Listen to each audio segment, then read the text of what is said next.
Good afternoon, everybody. I'm Shay Ali here with you on Inspired Online. And this afternoon, it is my great pleasure and joy to welcome the beautiful Anne-Marie Wickham.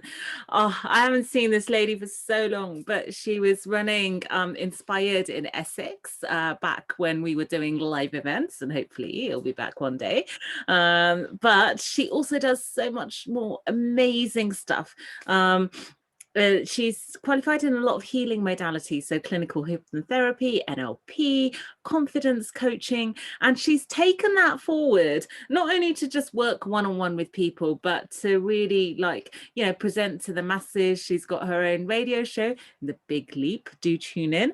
And she's a fabulous presenter. I mean, just this energy of radiance that, wow. I mean, when you were hosting Essex and also when you're hosting anything, really, it just shines through. It's so beautiful.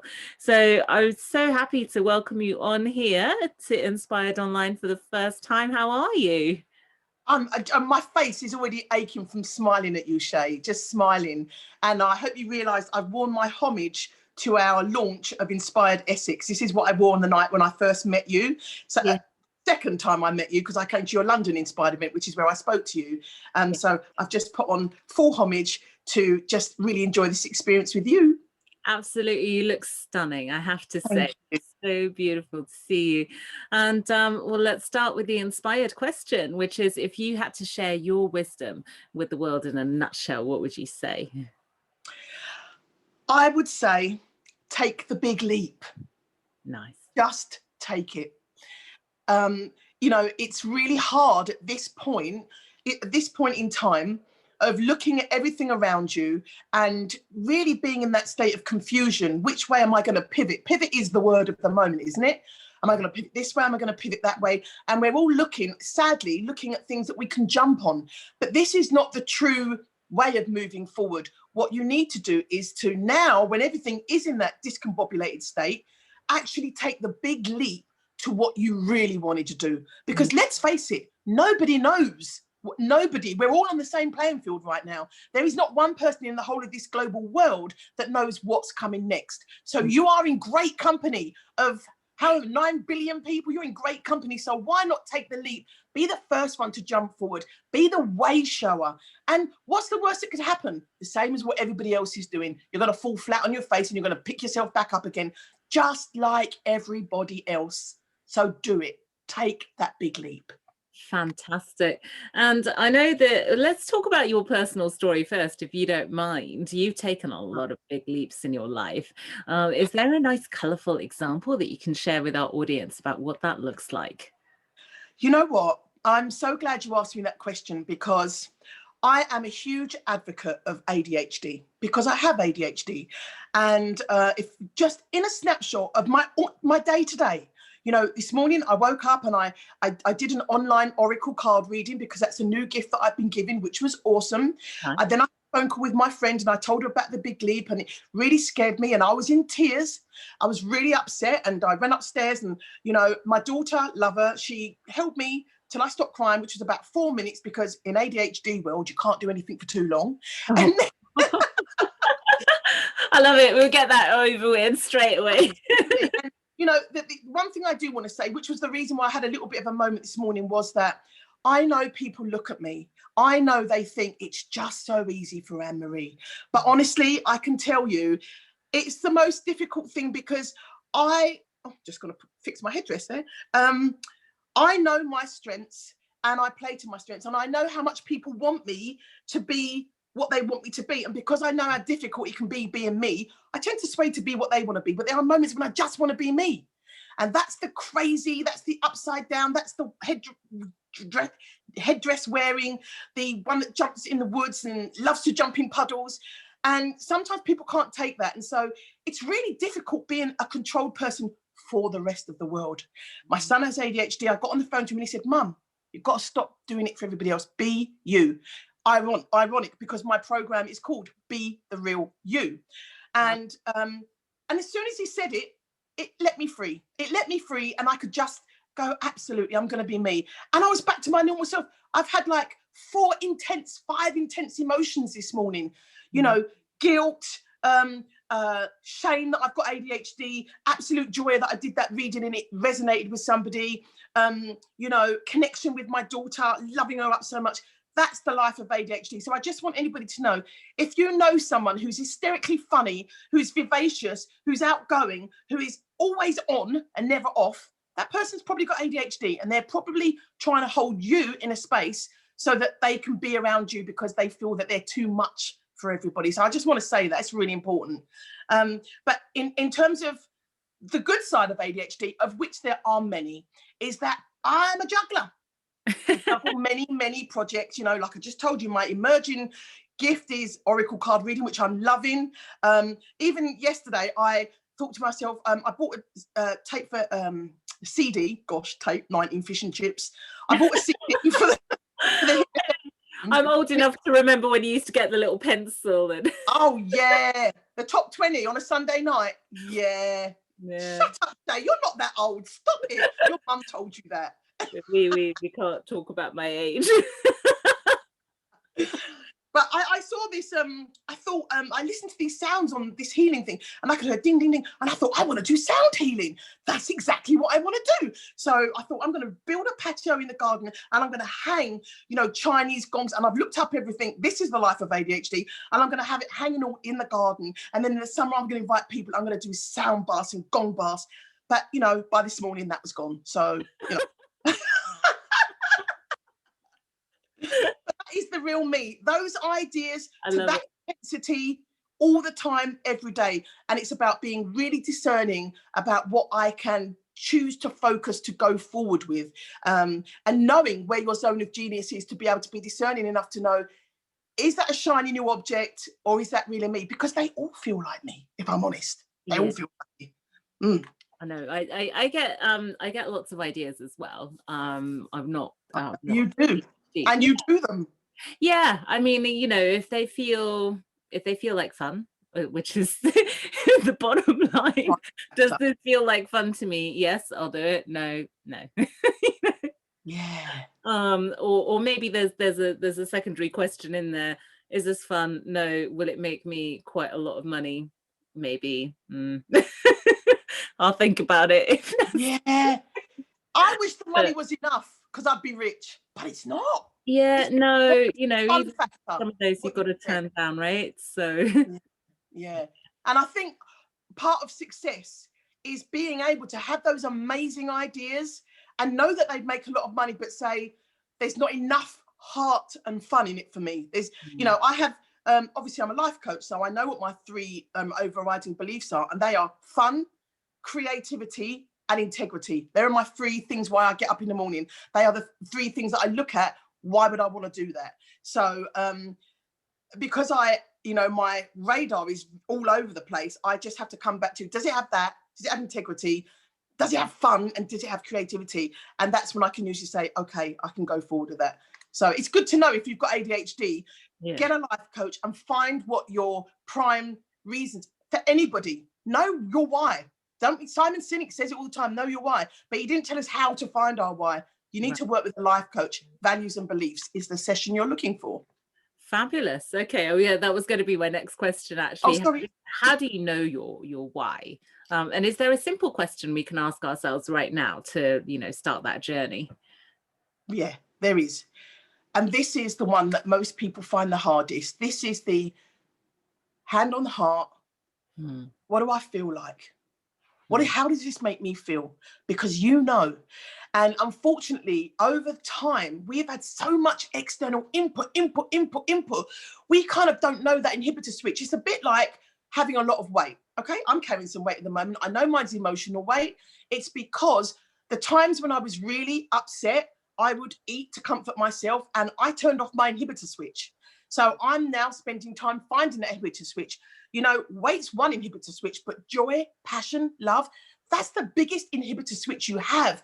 But because we have so much external stuff coming in social media, in, we just don't know anymore. But you have to just sometimes switch all of that off and ask yourself, does this make me happy? That's feng shui.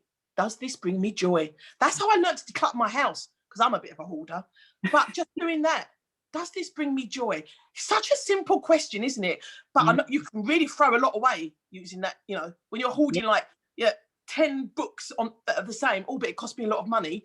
Oh, but I don't want to throw the money away. Does this bring me joy? Yeah, one of them does. I can let the other 9 go, you know? Beautiful. It's really, really nice. In fact, someone I know very well did that with his oracle cards recently. He's got probably about 40 decks, you know, in his pack.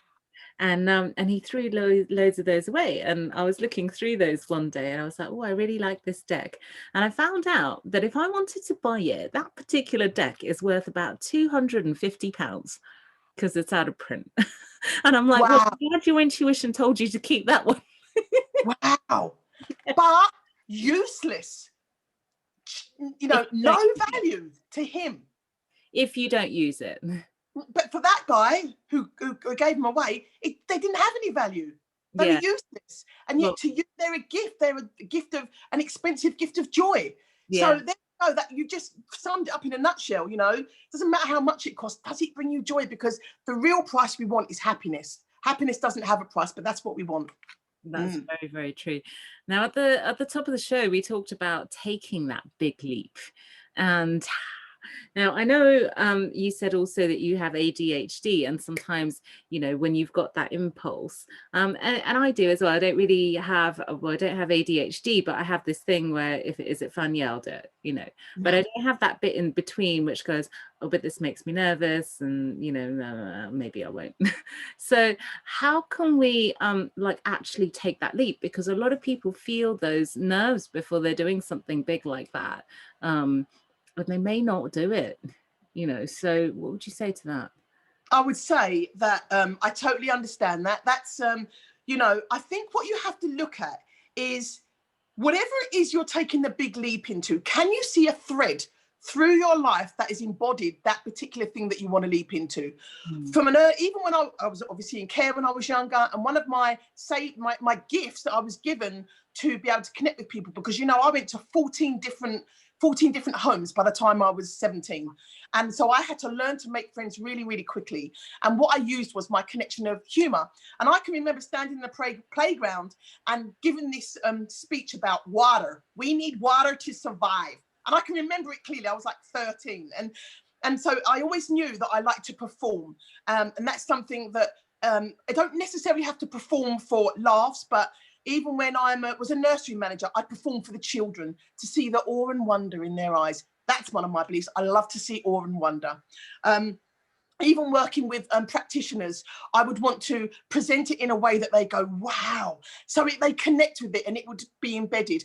And then Inspired, it was a way of being able to, for other people to be inspired. I loved being the host, but equally, I loved being inspired by each of the speakers. And so my next big leap, forgive me if I get emotional, but I can remember 2 years ago, I worked with a coach and he said to me, what's your biggest dream? And I knew it then, and I didn't say it. And he said, that's not your biggest dream. He said, your biggest dream, you're too scared to say. And I said, how do you know that? And he said, because we all have a big dream that we are too scared to say out loud, lest if we give voice to it, if we speak it into existence, we know we would be too scared to do it. So we keep our biggest dreams in our hearts, deep buried. What's your biggest dream? And I said, well, I want to be on the TV. I want to have this TV show. I want to bring healing modalities to the masses. And I want to spotlight people who have been on these healing journeys and how it's transformed their lives, how they've taken the big leap to really step into their genius stage. That's what I want to do, like Oprah Winfrey. But I don't even feel that I'm allowed to say Oprah Winfrey in the same conversation as myself. And he said, if you don't speak it out, it will never, ever happen, right? So that's what I want to do. And I've been on Clubhouse, my new shiny thing. It's been awesome for me. And I was invited to pitch a TV show because someone heard me speak and they invited me to pitch. So that was why I was trying to come up with a name, Rise and Shine, Empower Your Legacy. But then I just realized the TV show I want is the TV show, what I'm doing. It's the big leap. I'm taking the big leap. And I want to show to others, you can take the big leap too. So when I realized this, no, honestly, Shay, when I realized this, I thought, right, okay, I got my book, which The Big Leap, for anybody who needs to read it and needs some guidance. And I realized I need a coach at the level that can take me through this process of the big leap, because I'm a strong character. I can't have anybody flaky, because I can talk anybody into anything. I'm a salesperson. So you've got to be able to be strong enough to see through my BS and say, no, that's not going to work. And you know, that's what I need to have a coach at that level for my power to take me through, because I'm going to be amazing and magnificent. So when I realized that, I was speaking, so I'm interviewing lots of coaches at the moment, and one of the coaches said to me, what I help you to realize is what makes you so unique. What I show you what makes you unique, because I'm very good at doing that for other people. And wow, that stopped me in my tracks. That made me go, oh wow, I felt very emotional, because I realized I don't know what makes me unique. I know people like me, I know they find me fun, but I don't know myself what makes me unique. Do you understand? So that journey will allow me to have and do. It's going to happen anyway, but it is scary. It is scary to do the big leap. And this is my analogy for the big leap. You're in primary school, right? And you get to year 6 and you're boss. You're walking around, you're telling the other ones, go and get me that, go and get the ball, go and do this, go and do it. No, wait in the back of the queue. I'm going, if you're that kind of a kid. I was a little bit. So you're in year 6 and you're the top. You're the greatest. And then you have to go to secondary school.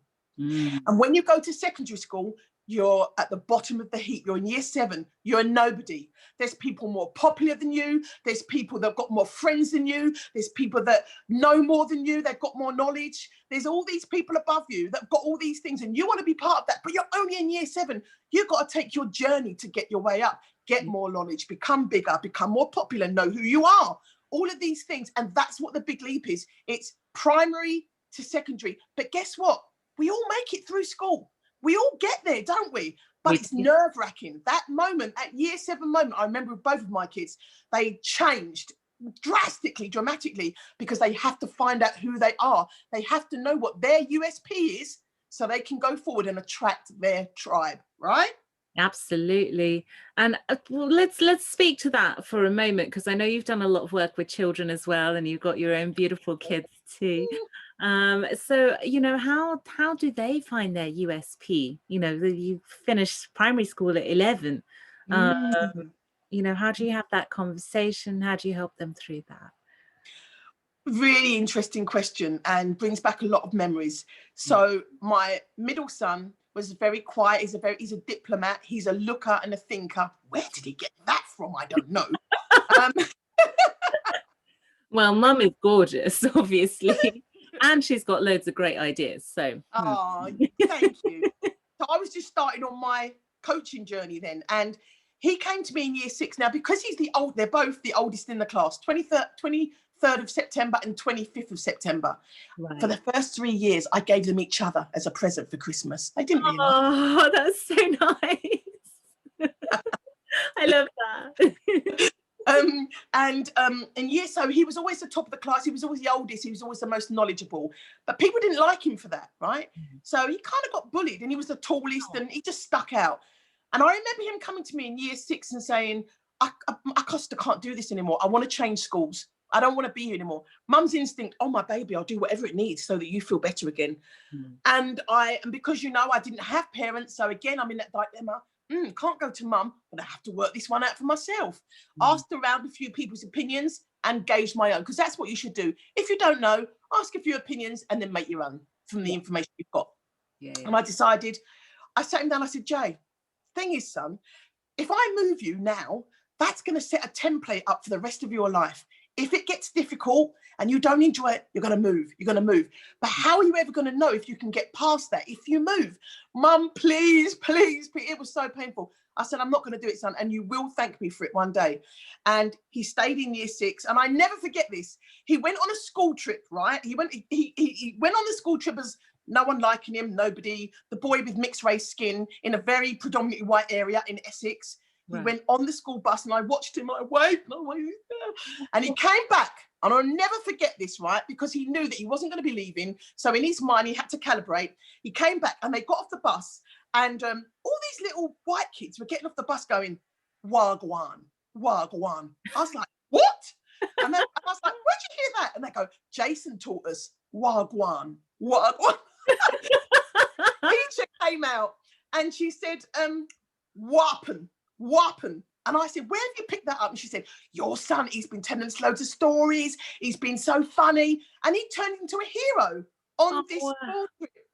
And it was so lovely. It set him up. And when he went to secondary school, he realised, I can do this. It doesn't matter how bad it gets. I can turn this around. And he's been doing it ever since. He's so inspirational. I really want him to be a coach because he will be amazing for young people. You know, and obviously the younger one, Gracie, she saw her brother go through that. She's like, I've got a template now. I know what to do. So she was easy. She didn't have any worries at all. Isn't that an amazing story, though? That is an amazing story. I love that. And well, not that this is a great segue, but it reminded me when I was at school and I had a similar experience in sixth form. I went from a state school to probably one of the most celebrated public schools in this country. And I got there and I didn't like it. So I am that person that left that school that is super difficult to get into. Wow. But you know what that says to you? You're not fazed by shiny things. You are who you are. And you know yourself well enough, even at that age, to know what aligns with me. That's powerful. Yeah. That's powerful. And I mean, I was 16 at the time, so a bit older. And I told my parents were obviously paying fees to go here. And to be fair, I made some of my best friends at that school. And that term that I was there, I think that was, you know, I think also there's a reason for everything. And the reason I was there for that short time, maybe one, I'm smart, so I got in. Yeah. And two, you know, these girls that I met there, oh my God, like they're my best friend, you know, they're the closest friends that I have. And they're not, you know, we weren't even at school together for that long. But yeah, I saved my parents some money. Shay, reason, season, or a lifetime. Yeah. Sometimes you don't have to be in the company of anybody for a long time to know that they're going to be in my life for a lifetime. And sometimes you just know this is a season thing, you know? So that's a really good lesson in that, isn't it? Yeah. And maybe also, you know, you kept your son in that environment. There's something in you felt that that was right for him, and he grew and thrived. Yes. Yes. I think you could just sort of follow your heart. On the interview. Thank you. Sorry. It's all right. Life happens. It's the magic of doing this from home these days, right? I had a court case where my client was texting me going, my dog is going mad right now because this is a regular walk time and I need to put myself on mute, otherwise it's going to start barking in court. Yeah. Children and animals, you know what they say, never work with children and animals. Absolutely. So we talked about lots of amazing stuff, like, you know, how to take the big leap as an adult, and also you know, maybe sometimes you've just got to give that environment a go. And here's the question, you know, we went we took different approaches to some extent, but how is it that you know what's right in your heart? Because, you know, sometimes the right option might be to leave, and sometimes the right option is to stay, even if stay is the hard option. So how do we make those decisions? What we need to tell ourselves is, and I've always said this because it's the way that you can always live with the decisions you make. Any decision you make is the right decision. It's always the right decision because you made it. So therefore, by default, it becomes your right decision. And you go with it until you need to make another right decision. One of the things I always say is, I've never in my life made a plan B. Now, I like to study a lot. And if I say, right, I'm going to study for a BA Honours in Child Psychology. And after that, I always plan, I take the next plan beyond what I want to do that's big. So it's almost like like manifesting. It's a given. When I've done my BA in Child Psychology, then I'm going to go and work in a nursery. And that's exactly what happened. I focused on the nursery. What kind of nursery am I going to work in? Because that bit's already taken care of, right? So I've always just known, if I say it, I'm going to do it, and then I'm going to plan beyond it, because then it's a given. But if that plan A doesn't work, guess what? I make another plan A. What is the point in making a plan B? You're already telling yourself that might not work. And if you're setting yourself up to fail by saying it might not work, don't bother doing it. Have your plan A until you need your next plan A. And then your decision will always be right, and you'll see it as a journey rather than that failed, now I need to try something new. No, that plan A was the perfect plan for that moment. And now I need to adjust it to a new plan A because I'm evolving, I'm alive, I'm living, I'm present. So just affirm to yourself, there are no wrong answers. Who's taking stock, by the way? Oh, that was a wrong decision. Oh, I saw Shay, she took a wrong decision. Who? Only you. So be your best teacher, be your best guide, and tell yourself every time, that was the perfect decision for that moment. I love it. In fact, it was something that I was told when I was 21. So, it's exactly what you've just said. No decision is the wrong decision, because at the time you made it, it was the right decision. So, yeah, exactly. And maybe you won't see it in that moment, but hopefully years ahead, you can look back and think, yeah. And you always do, don't you, Shay? When you start to look back, this is something I said to one of my clients, is when you can look back to your life at everything that's happened, every single thing, and I'm talking about all the darkest things, you look back and you go, I see why that had to happen, because it brought me here today.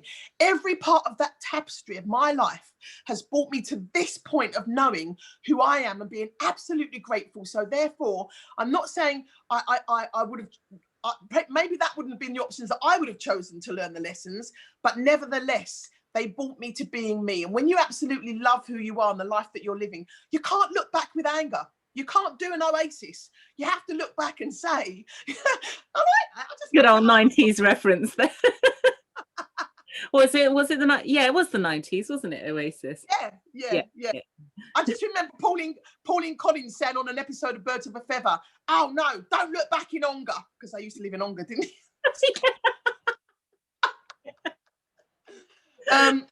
Just that, when you've done all the work, not all the work, because we are work in progress, right? You're only perfect when you're dead. But in that time when you're on your journey, if you can just keep looking back and saying, I can see why that happened, you'll notice that every part of your life has been interwoven to who you are today, and you're using all those skills. Nothing is lost. Any one of those things did not happen for a reason to bring you here today. I love it. And so the next question that I had for you was, you've done a lot of healing stuff, and you talked about gratitude and things like that as well. Do you have any practices that you integrate into your own life that you do to, keep yourself in that state and remind yourself of that? Absolutely. I cry when I need to. I allow my tears to fall big and hot and fat down my cheeks. And I say to myself, that is letting go. That's the end of the process. That's not the beginning. When something happens, we don't cry because it's happening. We cry because it's ending, and we realize we've been through that, and that's the end of it. So that's a good thing. I have morning routines. I do like to meditate every day because I have ADHD, so I like to balance it. But again, look at that. I got that beautiful gift of hypnotherapy. I honestly don't know how anybody comes to me for hypnotherapy when they hear me speak. Wow, she's 500 miles an hour. What's the hypnotherapy going to be like? You must go to sleep. No. When I get into the hypnotherapy room, it's peace and it's calm. And that's as much a gift for me as it is for the person that's receiving. So that's a beautiful thing.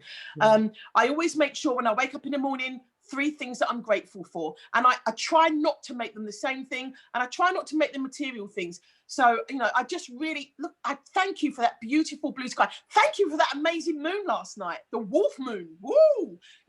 Just really being observant of the things that we have that are so rich and that we so take for granted. Because if we didn't have them, then, you shouldn't have to lose something to realize the value of it. So I say my 3 gratitudes every morning. I try and you know me, I love to go to the woods. That's my office. That's my haven. That's my church. That's my schoolroom. Everything you need is in the woods. All the lessons of life are in the woods. Honestly, you look at the trees and the seasons and the way it all works. It's a great teacher. And I suppose that, something I realized today when I was just having a shower before I came on, I thought, look at this. I've written 3 personal development programs, and they all reflect where I was at that time. The first program I wrote was called Flow. You remember Flow? Yeah. And then I wrote Be the Real You, because you have to get into flow to know, okay, there's some work I need to do. So then it was Be the Real You.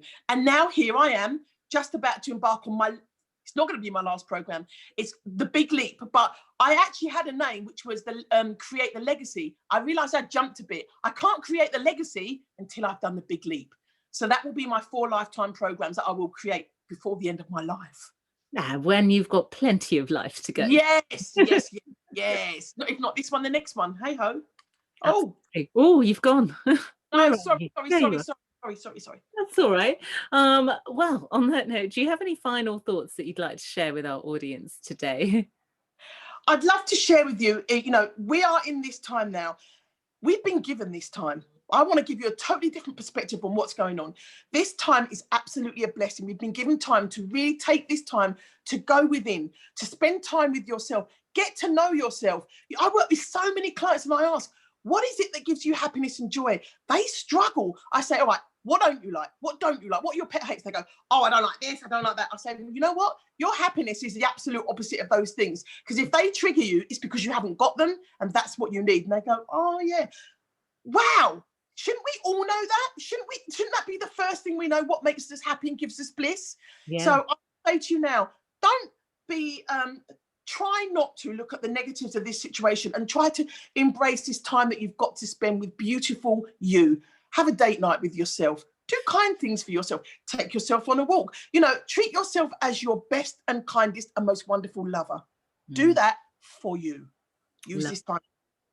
And yeah, you know, we don't know how long this time will go on for, but it's not going to be indefinite. So, you know, there is. How wonderful to come out totally full up, your cup being full and brimming over so that you can give more of yourself because you are full. How wonderful. We're on vacation. We're on a vacation from the world and we're spending time with us, our best and most favorite lover. Oh, I love that. Ooh. Very good. I love it too.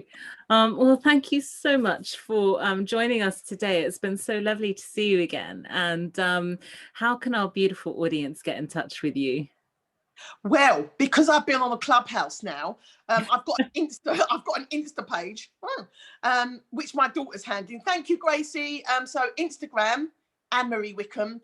Obviously, I'm still on Facebook. Still love my Facebook.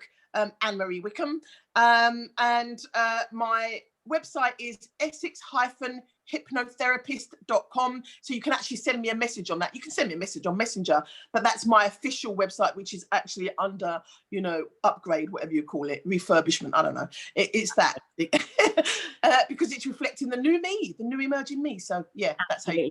So Essex hypnotherapist, or just look up Anne-Marie Wickham and you will get in touch with this beautiful woman. Yeah, you'll be over Googled if you do that. You'll be really over Googled. So make sure you've got a strong cup of coffee that you can just sift through it, because you'll be hypnotized by the information about me. Oh, well, thank you so much. And I hope to see you again very soon. You will indeed. You will indeed. Thank you so much. I've really enjoyed this. You're a tonic. You've given me that good start for the day. Now I'm going to go to the woods and jump in some puddles. Fabulous. It sounds great. Take care, my dear. Thank you, my darling. See you again. See you again.